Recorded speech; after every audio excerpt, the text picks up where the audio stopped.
Hey, y'all.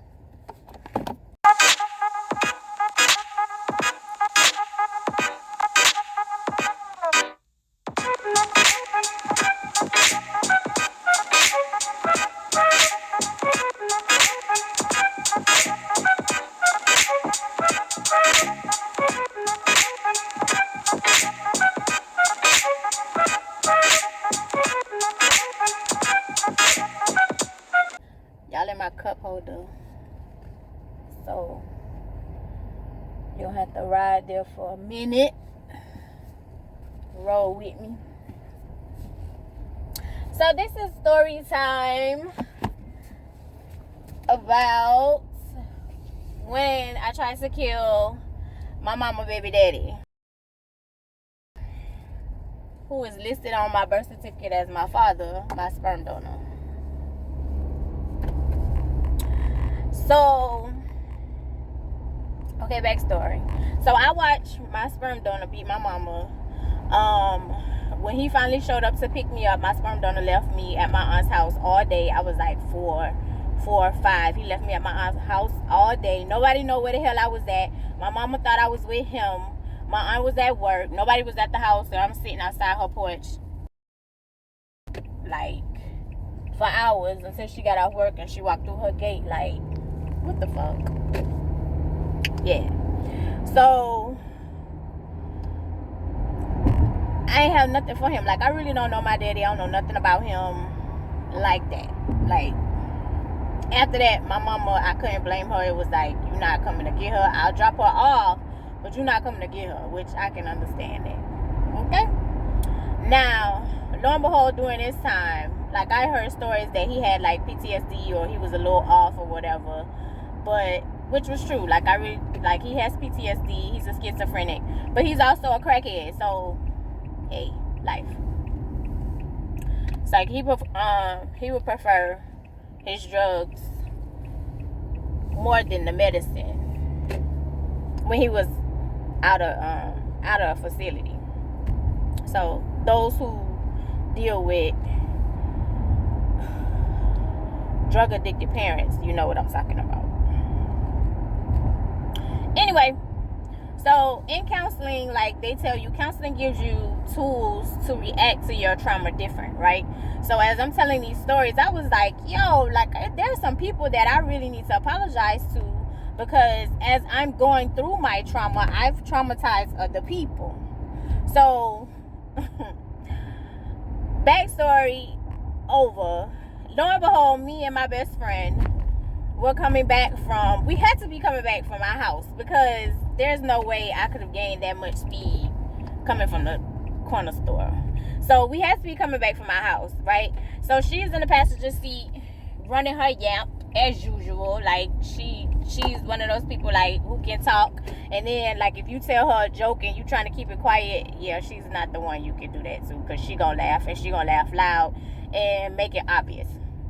So, but she was sitting in the passenger seat running her yap as usual. And so he was just casually, like, he used to walk around town with, like his big, bag from the army and all these heavy clothes, and it could be hot as fuck. But he would walk around town like that. So he was crossing the street. She wasn't paying attention. She was looking down, running her mouth. And I was like, So at the time, like, I had, a Hyundai accent, and I just sped up, and once she kind of caught on and she looked up, it was, what are you doing, what are you doing, what are you doing, what are you doing, oh my god. So lo and behold, of course, he's still alive. I didn't hit him, I just missed him. By the grace of God, actually, because I would have went to jail for murder, to be honest.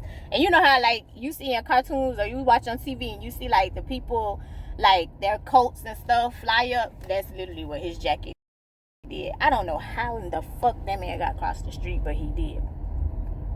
And so after I passed him or whatever, like, I turned and looked at her and was like, sorry. And, like, was just, you know, calm with it. Like, sorry.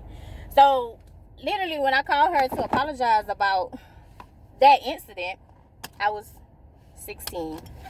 About that incident,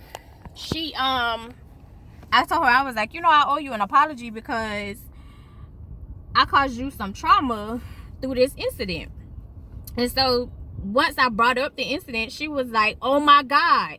And her voice modulated to the exact octave that it was when we were in the car when the situation was happening. And I was laughing, but she was like, and then you turned and looked at me and was like, sorry, and you was just so calm with it. And she was like, I just realized that day that you are really fool, like you are really crazy.